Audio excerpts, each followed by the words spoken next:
आकाशवाणी भोपाल से प्रस्तुत हैं प्रादेशिक समाचार।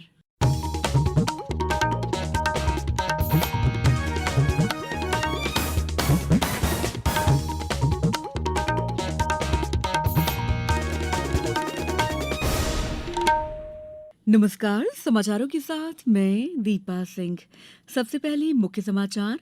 प्रदेश में 4 चरणों में होंगे लोकसभा चुनाव। पहले चरण की 6 सीटों के लिए आज से नामांकन प्रक्रिया होगी प्रारंभ। प्रधानमंत्री नरेंद्र मोदी आज नई दिल्ली स्थित भारत मंडपम में स्टार्टअप महाकुंभ को संबोधित करेंगे। उज्जैन में महाशिवरात्रि के बाद महाकाल मंडपम में हुआ शिव पार्वती के विवाह समारोह का रिसेप्शन। और राज्य के पूर्वी भागों में बारिश और ओलों का दौर जारी, सरकार ने दिए सर्वे के निर्देश। अब समाचार विस्तार से। प्रदेश में 4 चरणों में लोकसभा चुनाव संपन्न कराए जाएंगे। पहले चरण के लिए आज से नामांकन प्रक्रिया प्रारंभ होगी। नामांकन पत्र दाखिल करने की अंतिम तिथि बुधवार 27 मार्च है। नामांकन पत्रों की जांच 28 मार्च को की जाएगी। 30 मार्च तक उम्मीदवार अपने नाम वापस ले सकेंगे। पहले चरण के लिए 19 अप्रैल को मतदान होगा। सभी चरणों में मतदान की मतगणना 4 जून को होगी। पेश है एक रिपोर्ट। लोकसभा चुनाव के पहले चरण में प्रदेश में 6 संसदीय क्षेत्रों सीधी, शहडोल, जबलपुर, मंडला, बालाघाट और छिंदवाड़ा में मतदान होगा। इन सभी सीटों के लिए आज अधिसूचना जारी की जाएगी। राज्य में छिंदवाड़ा और मंडला सबसे अहम सीटों में शामिल हैं। मंडला से केंद्रीय मंत्री फग्गन सिंह कुलस्ते भाजपा के उम्मीदवार हैं, जबकि छिंदवाड़ा सीट से पूर्व मुख्यमंत्री कमलनाथ के पुत्र नकुलनाथ प्रत्याशी बनाए गए हैं। पिछले लोकसभा चुनाव में छिंदवाड़ा को छोड़कर राज्य की 29 में से 28 सीटों पर भाजपा ने जीत हासिल की थी। मतदान केंद्रों की संख्या के लिहाज से भी छिंदवाड़ा और मंडला प्रदेश के सबसे छोटे और बड़े लोकसभा क्षेत्र हैं। संजीव शर्मा, आकाशवाणी समाचार, भोपाल। प्रदेश में कुल 5,64,76,110 मतदाता हैं।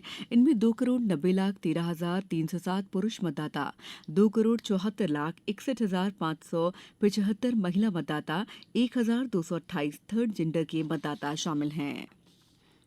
प्रदेश में चुनाव गतिविधियां जोर पकड़ने लगी हैं। मुख्य निर्वाचन पदाधिकारी अनुपम राजन ने बताया कि प्रदेश में कुल मतदान केंद्रों की संख्या 64,523 है। 1,500 से अधिक मतदाताओं वाले चिन्हित 367 मतदान केंद्रों में सहायक मतदान केंद्र बनाने का प्रस्ताव भारत निर्वाचन आयोग को भेजा गया है। प्रदेश में सभी लोकसभा संसदीय क्षेत्रों में संपत्ति विरूपण के विरुद्ध कार्रवाई सतत जारी है। अब तक 2,76,892 संपत्ति विरूपण कार्रवाई की गई है। खंडवा में ईवीएम और वीवीपीएटी मशीनों का प्रथम रेंडमाइजेशन 22 मार्च को किया जाएगा। आगरमालवा कलेक्टर ने अर्धशासकीय उपक्रम स्थानीय निकायों के वाहनों के उपयोग पर प्रतिबंध लगा दिया है। कटनी में मतदाता जागरूकता की थीम पर जिले में विभिन्न खेल प्रतियोगिताएं आयोजित की जाएंगी। मंदसौर जिले में मतदाताओं को तख्तियों के माध्यम से जागरूक किया जा रहा है। साथ ही उन्हें दूसरों को भी मतदान के लिए प्रेरित किया जा रहा है। इंदौर में आदर्श आचार संहिता प्रभावशील होने के कारण जन सुनवाई कार्यक्रम स्थगित किया गया है। रीवा जिले में मतदाता जागरूकता कार्यक्रमों का आयोजन किया जा रहा है। खेल एवं युवा कल्याण विभाग द्वारा आज से 23 मार्च तक स्पोर्ट्स कॉम्प्लेक्स रीवा में मतदाता जागरूकता की थीम पर आधारित विभिन्न खेल प्रतियोगिताएं आयोजित की जाएंगी। रायसेन जिले में निर्वाचन कार्य में सूचनाओं के आदान प्रदान और निरंतरता हेतु जिला स्तरीय कंट्रोल रूम की स्थापना की गई है।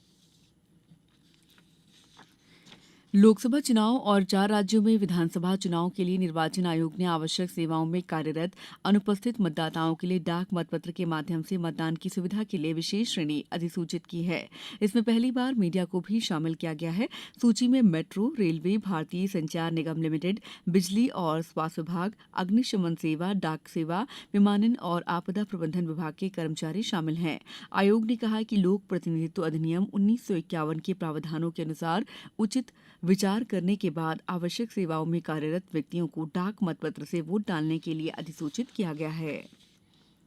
प्रधानमंत्री नरेंद्र मोदी आज नई दिल्ली स्थित भारत मंडपम में स्टार्टअप महाकुंभ को संबोधित करेंगे। एक सोशल मीडिया पोस्ट में श्री मोदी ने कहा है कि एक ऐसा मंच है जो स्टार्टअप्स, इनोवेटर्स और उभरती उद्यमियों की दुनिया के हितधारकों को एक साथ लाता है। प्रधानमंत्री ने कहा है कि स्टार्टअप की दुनिया में भारत की प्रगति पिछले कुछ सालों में अभूतपूर्व रही है। 3 दिवसीय स्टार्टअप महाकुंभ की शुरुआत सोमवार को हुई थी। इसमें AI, B2B, agritech, deep tech, climate tech, gaming, esports, fintech, incubator और एक्सेलरेटर पर खास फोकस किया गया है।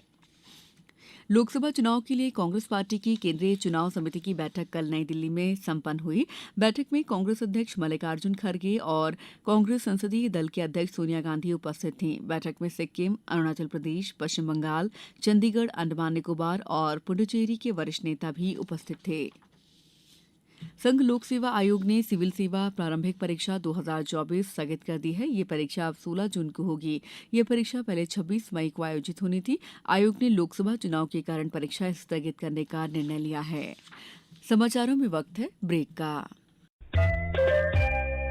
ये समाचार आप आकाशवाणी भोपाल से सुन रहे हैं। हमारे समाचारों को अब आप कभी भी और कहीं भी अपनी सुविधा के अनुसार सुन सकते हैं। ये समाचार बुलेटिन YouTube, ट्विटर और फेसबुक पर AIR न्यूज भोपाल पेज पर भी सुने जा सकते हैं। इसके अलावा आप हमारी वेबसाइट newsonair.nic.in पर अथवा AIR न्यूज ऐप पर भी समाचार सुन सकते हैं। ब्रेक के बाद समाचारों में आपका एक बार फिर स्वागत है। उज्जैन में महाशिवरात्रि के बाद कल महाकाल मंडपम में शिव पार्वती के विवाह समारोह का रिसेप्शन हुआ। इस दौरान नगर में भगवान महाकाल की बारात निकाली गई।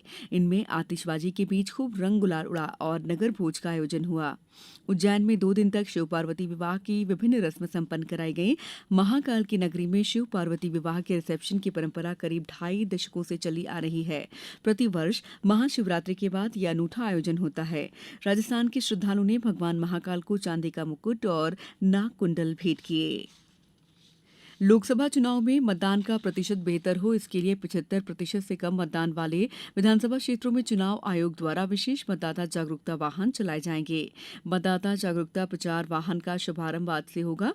मुख्य निर्वाचन पदाधिकारी अनुपम राजन ने बताया कि विगत विधानसभा चुनाव में प्रदेश के 26 जिलों के 75 विधानसभा क्षेत्रों में मतदान का प्रतिशत 75% से कम था। उन्होंने बताया कि ऐसे चिन्हित 75 विधानसभा क्षेत्रों में 1 माह तक लघु फिल्म, स्लोगन और पोस्टर के माध्यम से मतदाताओं को मतदान का महत्व और लोकतंत्र में उनके एक वोट की कीमत के बारे में जागरूक किया जाएगा। अरब सागर और बंगाल की खाड़ी से लगातार नमी आने के कारण प्रदेश के पूर्वी भागों में पिछले 4 दिन से मौसम का मिजाज बिगड़ा हुआ है। प्रदेश के कई जिलों में कल भी बेमौसम बारिश हुई। मौसम विभाग ने आज भी जबलपुर, शहडोल, रीवा, नर्मदापुरम संभाग के जिलों में तेज रफ्तार से हवाएं चलने के साथ वर्षा की संभावना जताई है। वहीं सिंगरौली, शहडोल, उमरिया, जबलपुर, सिवनी, अनूपपुर, डिंडौरी, मंडला और बालाघाट में ओले गिरने की आशंका है। प्रदेश के शेष जिलों में मौसम शुष्क बना रहेगा। मुख्यमंत्री डॉ मोहन यादव ने बारिश से फसलों को हुए नुकसान का सर्वे करने के निर्देश दिए हैं। उन्होंने संबंधित जिला कलेक्टरों को तत्काल सर्वे के निर्देश दिए हैं। फसलों की क्षति का आकलन कर नियमानुसार प्रभावित किसानों के नुकसान की भरपाई की कार्रवाई की जाएगी। मुख्य निर्वाचन पदाधिकारी अनुपम राजन ने सभी मान्यता प्राप्त राष्ट्रीय राजनीतिक दलों के पदाधिकारियों के साथ बैठक की। श्री राजन ने बताया कि लोकसभा निर्वाचन के लिए अभ्यर्थी के लिए चुनाव प्रचार व्यय की सीमा 95 लाख रुपए निर्धारित की गई है। इसके लिए अभ्यर्थी को बैंक में एक पृथक खाता खोलना आवश्यक है। सभी पोस्टर, बैनर, पैम्पलेट का खर्च अभ्यर्थी के निर्वाचन व्यय में जोड़ा जाएगा। अब कुछ समाचार संक्षेप में। कृषि विभाग ने इंदौर जिले के सभी किसानों से आग्रह किया है कि वे फसल कटाई के बाद नरवाई नहीं चलाएं। नरवाई चलाने पर प्रतिबंध है। खंडवा में सिद्ध क्षेत्र सिद्धवर कूट में 2 दिवसीय वार्षिक मेला महोत्सव 24 और 25 मार्च को आयोजित किया गया है। मुरैना में मध्य क्षेत्र विद्युत वितरण कंपनी ने सभी बिजली उपभोक्ताओं और आम नागरिकों से सुरक्षित होलिका दहन की अपील की है।